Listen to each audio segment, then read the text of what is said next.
Seguimos en la hora literaria, hoy conversamos sobre la Ilíada y me acompaña Erika Silva. Erika, este es el gran poema épico fundacional de la literatura occidental.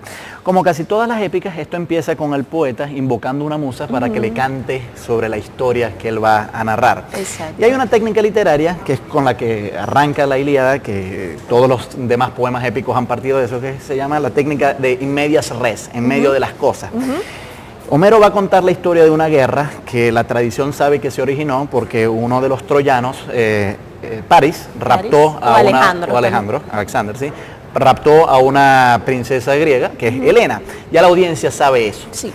Y lo da por sentado. Ahora, él empieza diciendo, bueno, ya la ha compuesto, que ya la audiencia sabe que esta guerra se ha dado. In medias res empieza en el medio de las cosas, porque la guerra ha durado unos 10 años, sí, pero él va a empezar a contar, es más bien el final de la guerra. Sí. Ya da por supuesto que ha habido guerra por mucho tiempo. Sí, pero no es exactamente el final, ¿no? O sea, digamos, como sí, tú al medio, dices, digamos. Sí, simplemente es un pequeño episodio, porque el final vendría a ser toda la guerra de Troya y sí, todo claro, esto que incluso popularmente se conoce. Pero ni siquiera al final lo vamos a ver, simplemente lo que vamos a llamar esa furia de Aquiles, la furia de Aquiles, o la cólera de Aquiles. Que esto ¿no? empieza casualmente porque el ejército griego resulta ser que tiene una tremenda peste. Sí. Hay muchas enfermedades. Entonces los generales griegos están preocupados porque no saben a qué se debe esto.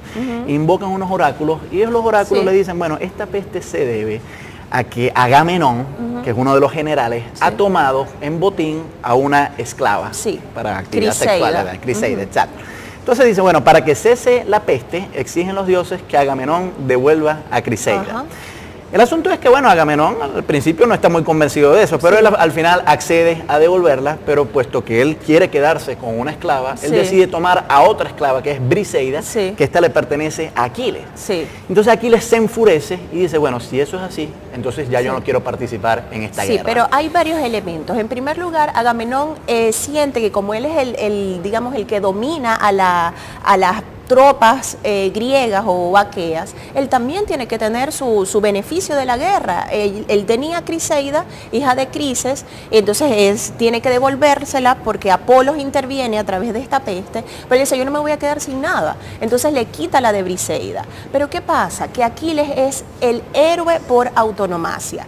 El héroe que no solamente tiene la virtud, porque aquí viene la idea del arete. El arete para los griegos es la virtud, y la virtud en todo sentido, no solamente moral. La virtud del guerrero es la virtud física, la virtud también de sabiduría, porque Aquiles no es como pensaríamos un guerrero todo bárbaro, sino que además de ser muy tiene fuerte, cierto refinamiento. Sí, además de ser muy fuerte físicamente, es bastante sabio y sobre todo algo que es muy importante para los griegos, no tiene buen logos, habla muy bien.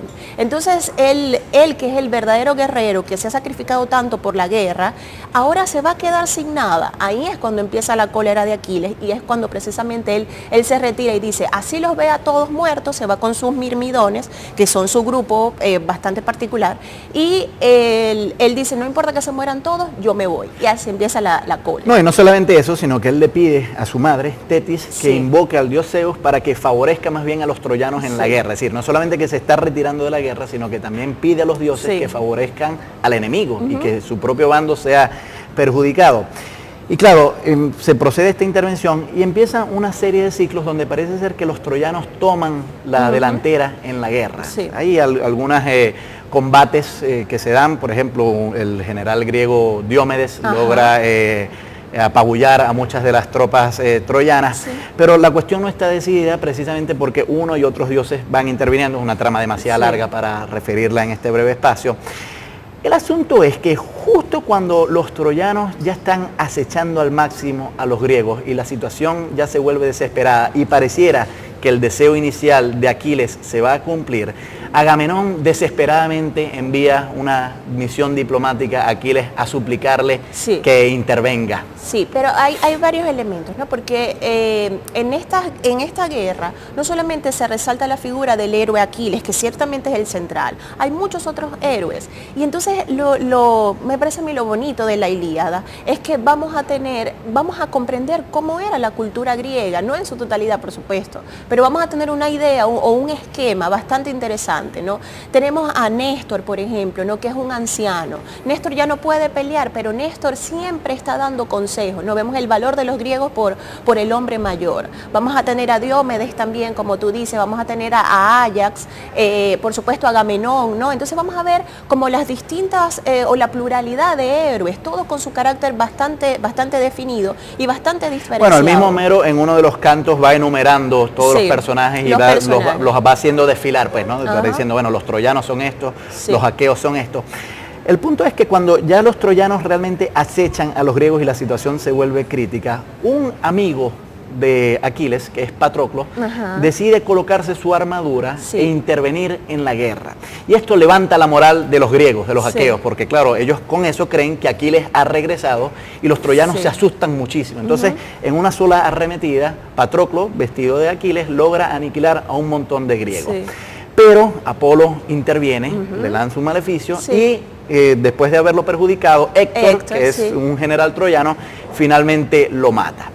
La furia de Aquiles, que ya había sido enardecida por el asunto de Agamenón, esta vez se eleva a su máxima potencia al producirse la muerte de Patroclo, y entonces en función de la muerte de Patroclo, Aquiles se decide a intervenir. Allí vemos también el valor de la amistad, ¿no? De aquel que, porque Aquiles sí permite que vaya a la guerra y por eso mismo se siente culpable, ¿no?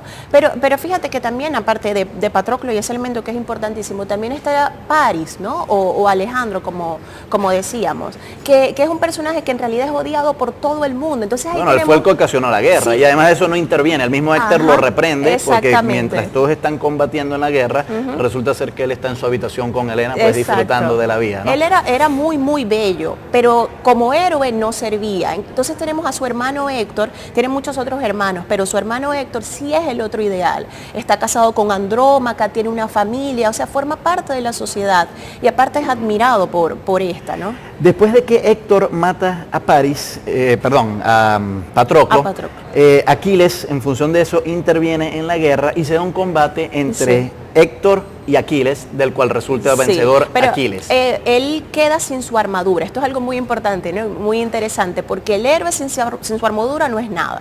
Entonces su madre Tetis primero va a pedirle a Hefesto, este dios que es cojo, pero que a la vez es trabajador. Es un dios muy raro, porque es un dios que trabaja, un dios que en realidad no está así contemplativo en el Olimpo, sino que en realidad está trabajando, y le hace nuevamente su escudo y su armadura, una armadura bellísima. Y con eso interviene Aquiles, con eso mata a Héctor, y entonces resulta ser que él profana el cuerpo de Héctor, lo amarra a un carruaje, lo pasea, y entonces la herida casi termina. Es cuando el padre de Héctor, el rey Príamo, acude al bando griego a suplicarle a Aquiles que le devuelva el cuerpo de Héctor.